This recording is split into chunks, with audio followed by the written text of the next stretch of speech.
Hey, it's Marc from Alter Ego Comics, and I'm back with another creator interview. Super excited today to be talking with Patrick Horvath, the writer and artist of the upcoming Beneath the Trees Where Nobody Sees. Patrick, welcome. Hi, thank you so much for having me on. Absolutely. So, first off, where does this interview find you? Right now, I'm finishing up issue 3. Pardon me. Yeah, I'm about ready to dive into issue 4, basically. So, I think, well, I mean, which I'll be pretty much through by the time this drops on October 18. So definitely ahead of the curve. Yeah, I'm like deep in it. So And it's fun.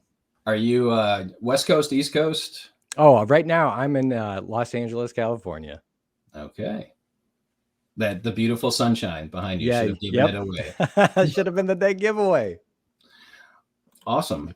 Well, is this your first comic book series? I did some research, and the research I could find, you've written a couple stories, maybe a handful, but is this your first miniseries or series? Yeah, this is definitely my first series, especially this is my first published series for sure. The only other published piece I've had was an issue of Haha that came out with W. Maxwell Prince.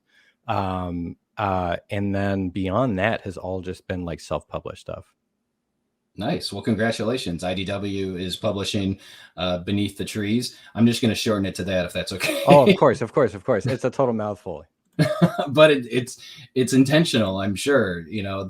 Most definitely. So I guess I can skip ahead a little bit because I do want to talk about the comic just to let everybody know that I'm super excited for it. So I read an advance copy that IDW made available to retailers about a week ago, and I've been doing this for 20 years. So I've been a retailer for 20 years, and it is rare for a comic to surprise me. Oh, cool. And I'm very glad to hear that. I was very pleasantly surprised by Beneath the Trees. And I almost feel like we can barely even talk about it because that'll kind of take some of the surprise away. Sure. But I've seen some the pitch from IDW, and maybe you had a hand in sharing that. But for people watching, what is the elevator pitch for Beneath the Trees Where Nobody Sees? So the elevator pitch is like, imagine a world that's sort of set in Richard Scarry children's books. If you're familiar with his work, he does a lot of books about Busy Town, and Busy Town's filled with a bunch of animal people. It's very cute. Kind of looks like a post-World War II, like, utopia. Everybody has their little jobs. So in our world of Beneath the Trees, the main character is Samantha Strong, who's the bear who owns the hardware shop. The fun part is that she's also a serial killer, and she has been thriving for decades. And the rest of the town is completely unaware of her other sort of, shadow life that she's been living. And then basically the main thrust of this story is that like her sort of life, she has essentially an existential crisis. Her life is upended, and she's sort of forced to re-examine things. Wow, yeah, it is so like it sucks you in right from the beginning. The artwork, the writing, the characters, and again, I want to reiterate, you're writing and drawing each issue, right? Correct. Yeah. And I know art has many layers to it. Are you inking things? Are you doing the lettering? Do you have a team with that? I have lettering is actually being done by Hassan Otsman-Elhaou. So he's the other collaborator I have on this, and then I also have an editorial team, which is awesome. But I'm doing all the pencils, inks, and then I'm using like a thinned out gouache for all the coloring and stuff. So I'm painting every page. Yeah, it definitely looks like a children's book. Looks like a children's book. It's not for children. I know. But when you look at the cover and look at the interior artwork, it has that look, as you said, of a rich. I have 3 kids that are 24, 22, and 14. So we've gone through, the Richard Scarry books. We've watched Franklin, on TV, and that's what it reminded me of, was that Franklin the Turtle, cartoon series that I think was on Nickelodeon. But it definitely has engaging characters that you really connect with right off the bat, and then everything kind of goes out the window as the story progresses. Yeah, I mean, it was really important to me. I mean, it's funny. I was really lucky to be able to pitch to IDW just in general, right? I came to them with maybe 6 ideas, and this one was definitely like the front runner for them. And I do believe that it has to do kind of with what you're saying. There's such a uh, it probably has to do with nostalgia. You just kind of make a connection to this sort of children's story adjacent world or whatever. And it's something that I think it becomes sort of unsettling because it's almost like I mean, it's funny. Like I feel like it's almost blasphemous to be doing such horrible stuff to these characters because of how bad it gets and how cute they are, and I think that weird clash is, to me, one of the most appealing things about working on it. But also, I think something that resonates with people. And I think that a lot of it has to do with, I mean, I'm not going to be as jaded to say like we're all very desensitized to violence, et cetera. But I mean, it is a lot more, it's in pop culture, et cetera, like a lot more pervasive. So like something about this sort of unsettling part kind of makes it resonate again. You know what I mean? Like kind of hits people again. And kind of allows you, as strange as it might seem, even though they're animal people, to kind of see their humanity more or whatever. So that, yeah, that's definitely, and I can't quite put my finger on it, but I mean, like, I'm just chasing what's inspiring me to go with it. And that's kind of seems like that's definitely what's been running around in my head about it. Your head is a scary place. I saw a really cool thread about somebody talking about like, because I do have a background too in horror, like heavy duty. I've been writing and directing indie horror movies for quite a while, and so it's and I'm generally like a nice, easygoing guy. And I saw a thread on one of the social medias talking about it's just kind of like it seems like the nicest people are the ones that create the most messed up art, and it was like, and it's I mean, I subscribe to that. So well, I think your summation of what people are going to connect with hits the nail on the head. And this is a totally somewhat unrelated, but I'm not a huge horror fan. Like I don't like slasher movies. I like psychological horror. Sure. I don't like in your face Yeah. horror. And it just so happens that my wife and I just started watching Mindhunter on Netflix. Oh, right on. on. You've seen that or not? But yeah. It seems like I'm entering this phase of my life where I'm watching a show about serial killers, and then I'm reading this comic about serial killers, and I don't know what comes next. But I feel like this comic is a great gateway for that. I mean, it's funny because it does. I mean, Mindhunter. I can't remember the name of the. It's not necessarily like a actual. Well, it is historical, yeah.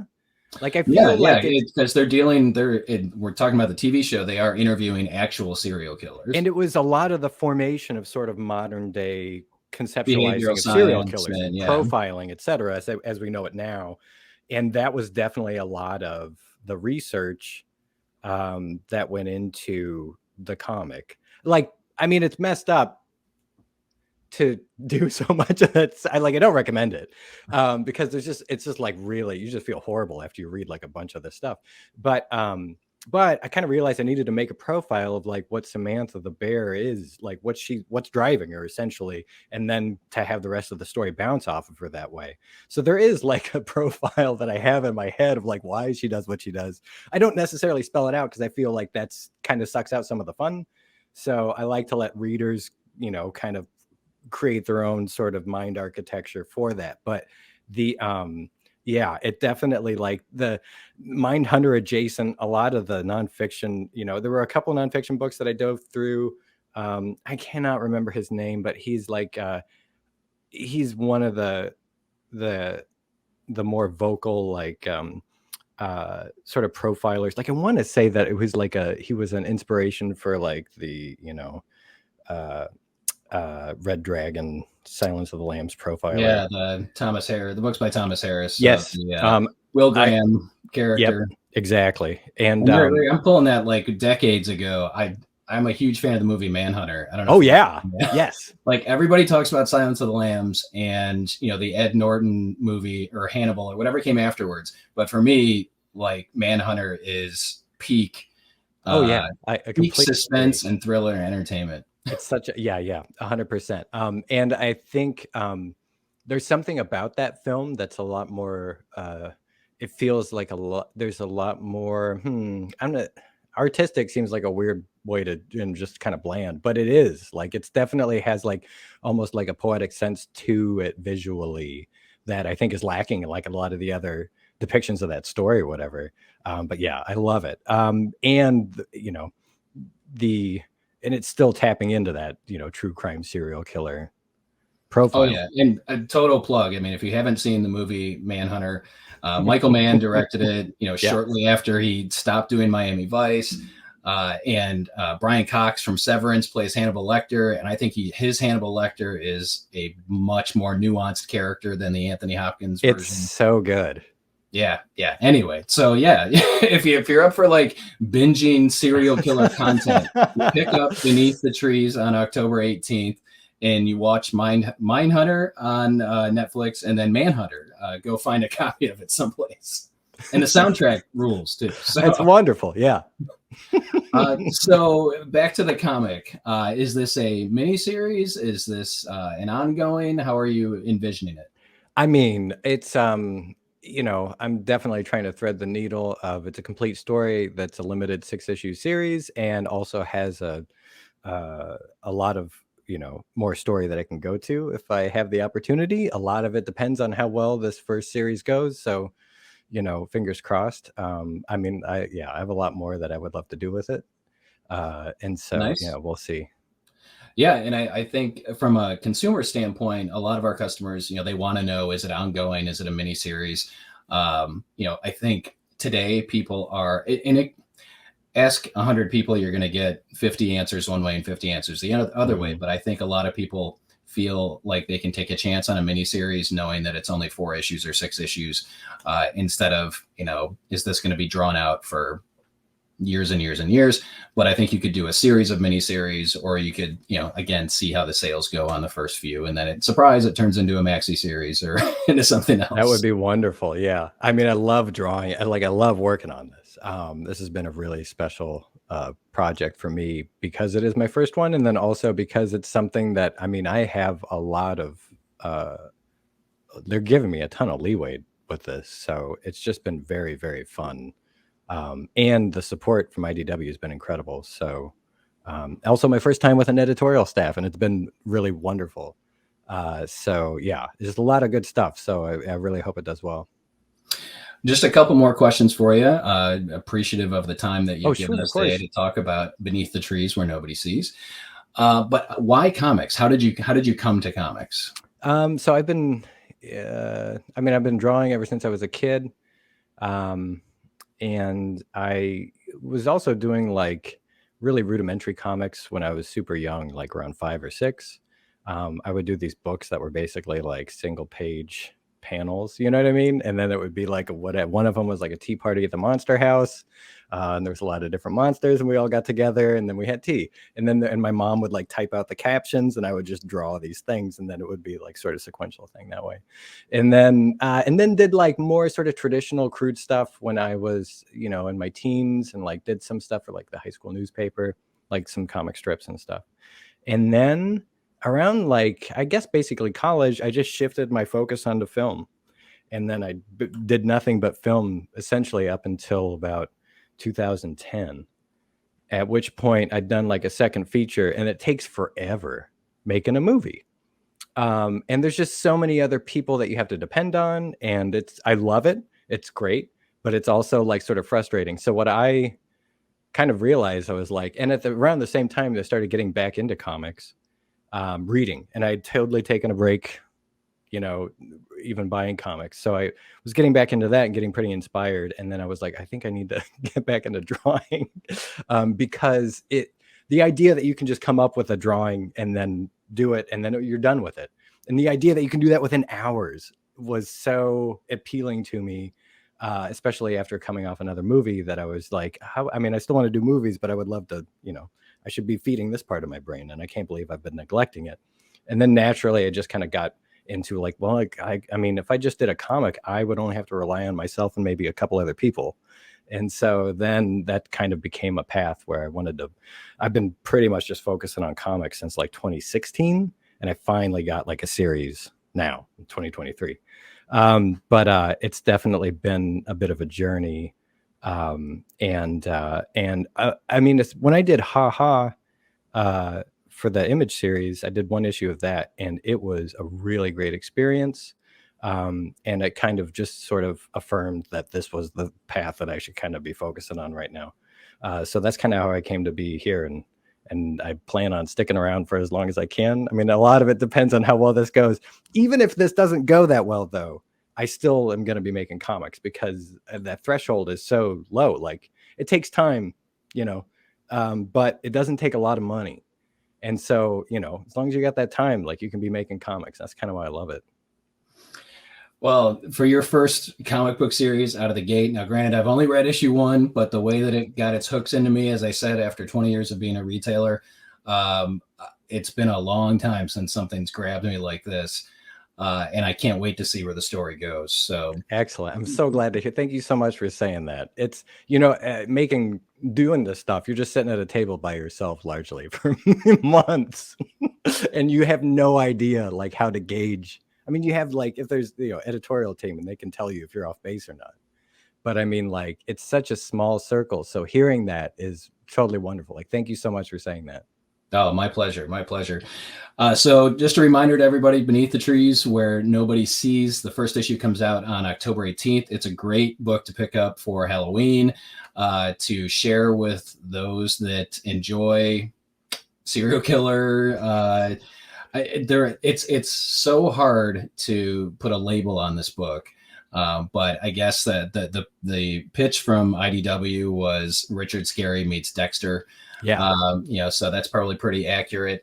The visuals are fantastic. That Patrick's doing the writing and the artwork in there. It's a 1-2 punch, and you can still pre-order it probably with your shop. I know we've got a fair number of copies on order because I plan on giving this to anybody that loves horror or even just loves good stories. That's the thing. That's the bottom line, at least with my shop, is it doesn't matter what genre it is, as long as the story is great, we can find readers for it. So this is going to be hand sold to lots of folks at Alter Ego. I love it. So Patrick, if people want to connect with you out in social media world, where can people find you? You can find me on like Twitter, or formerly Twitter, at Patrick Horvath, on Instagram at CatBirdPlanet. And those are like the 2 heavy duty ones I'm on. Nice. Well, again, congratulations on the series. I'm looking forward to number 1, continuing to read it. Number 2, getting it into a lot of people's hands, and wish you nothing but success. Oh, thank you so much. And thank you for the opportunity to talk about it. My pleasure.